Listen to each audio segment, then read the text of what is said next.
Good morning, class. This is Mr. Johnson. Want you to know it's a pleasure teaching you this year world history. Thank you so much for how many of you guys have engaged and are following along with your work. Please know that I try to make these videos as short as possible, but I wouldn't make them if I didn't think they were important. Most of the time, I keep your assessments in mind when I present material, and I view these videos as being crucial times when I give you crucial information. We're going to go through a few things today that are like that in my view. The first thing we did was yesterday. We looked at the map. We looked at the map. The one that is on the left side is Rome, and the one on the right side is Greece. First thing that you'll notice, I think, about Rome reminds me of a joke that I can't tell, which is why is Italy shaped like a boot? But you'll notice that you'll see, you can kind of see the outline of a boot there. The heel's down here and the toe would be up here, right? So that is Italy. And the, the, the, there are things that we begin to see about the geography of these places when we really look. I think that shipping would be very important. It'd be essential for Rome to be able to have ships for trade, but look at all the access that they have to warm water for ports and commerce for trade.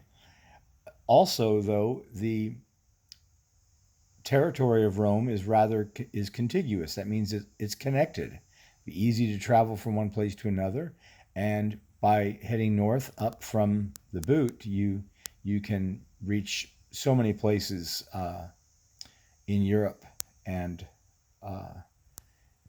throughout the area. So that Rome had a lot of advantages, I think, in terms of geography.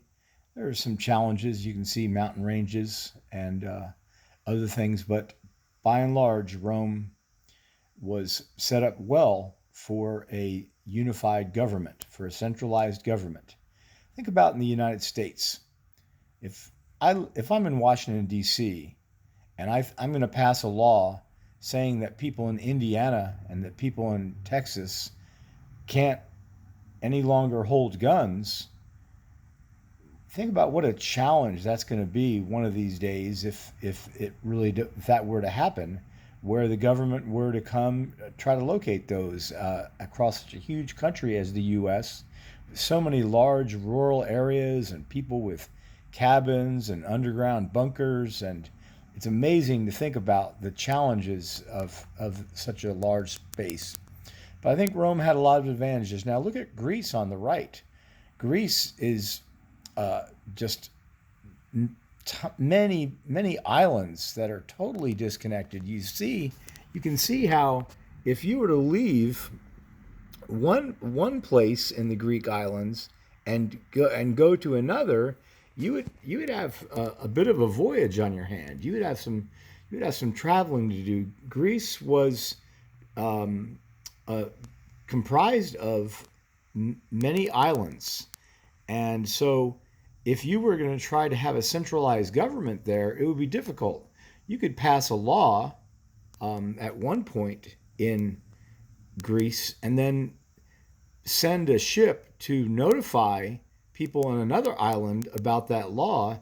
And by the time you got there to notify them, the law might have changed by then, or the person who was in charge might have died, somebody else took over, and the law was going to be changed. And it was just very hard to communicate, to build a unified central government because of the geography, because of the separateness of the islands, the lack of contiguity or lack of connection between them. And so, and which empire would be easier for a government to maintain order with? Of course, it would be easier for Rome than for Greece. Okay, it would be easier for Rome to be more unified than Greece. That's what we see here. Okay, the objective you can see we're looking at the governments of Greece and Rome. We've got a word corral: direct democracy, republic, oligarchy, and monarchy. These are the ideas we're working with today. So you have you had a this was the chart, by the way, that you guys ended up just reducing to notes as you answered some of the questions about what geographic difficulty would arise in trying to control the island of the Philippines. We just talked about it. See, the different islands. How could you notify people? How could you make sure people were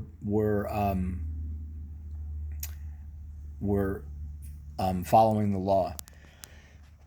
If we were in class right now, I'd have you turn to your partner and explain what a monarchy is. Okay, mono means one, and arche is to rule. So rule by one is usually a king or a queen. Monarchy is ruled by one. Now we say turn to your partner and explain what a democracy is. Well, the demos in Greek refers to the people. Arche, again, is to rule. So a democracy is literally where the people rule. The people make the laws. Okay? Now remember, back up to our word corral now. We said direct democracy. Okay? We use the word direct democracy because it would seem kind of crazy to us. Can you imagine if we really lived in a democracy where every person over the voting age of 21 received notification about every single law and had to vote on the many dozens of hundreds of thousands of laws that get passed in this country? Can you imagine if every person had to vote on every law? Basically, the more direct the democracy is, the more every person has a voice in every law. So it's almost as if, you guys, there's a continuum. A direct democracy would be an extreme democracy where the United States is partial democracy, but we would not call ourselves a direct democracy. So today we're going to look at this is similar to the chart that I sent you through Schoology. It has monarchy in Greece, oligarchy in Greece,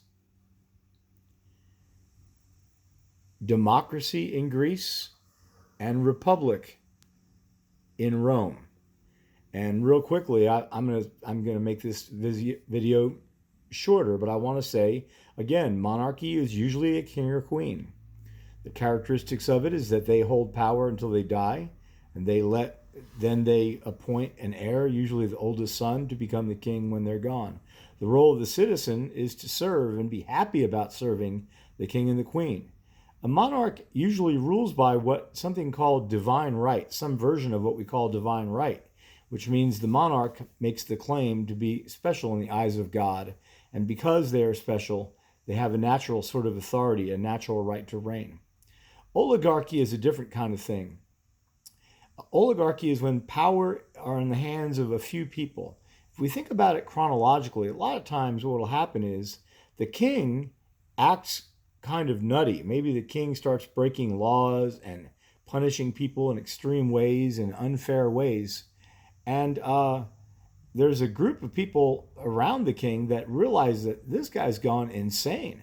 And so they may go to the army, they may go to a general in the army and say, listen, you know what we're going to do?